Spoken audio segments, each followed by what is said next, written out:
одоо толгойд бодож байгаа зүйл яаж юм сурах уу? Энийг имийг өөртөө зулгаачихсан гэсэн бодлоор л дүүрэн байна да. Манай Монголд бол автобусанд бол бүгдээр уцаас ч иртдэг тий.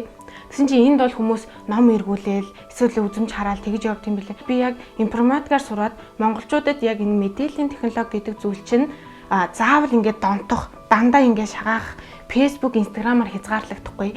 Тэр нь цаашаагаа ашиглаж бодно, бидний хөгжилд нэмэр болно гэдгийг л яг ингээд таниулах хэрэгтэй байна гэдгийг л ойлгосон. Би яагаад заавал биотехнологи гэдэг мэргэжлийг сонгосон бэ гэвэл ковид гарахад би яг юм бодсон л доо. Ийм аюултай өвчин гарахад хамгийн их сэргийлж чадах ганц юм нь вакцин байсан.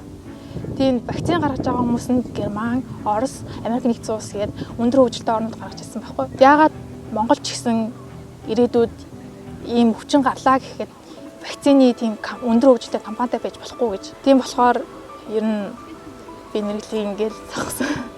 Arbeite bei Totias und bin verantwortlich für Монгол оюутнууд анхнаасаа маш идэвхтэй, сурах эрмэлзэлтэй, биеэ дайчлах, аливаа зүйлд дасан зохицохыг хичээж байгаа нь шууд анзаарчихсан. Ийм хандлага оюутнуудад тэр бүгд байдаггүй л дээ. Олон монгол оюутан сонирхсан чиглэлээрээ спорт клубт хичээллэж олон арга хэмжээнд сайн дураар оролцож байгаа.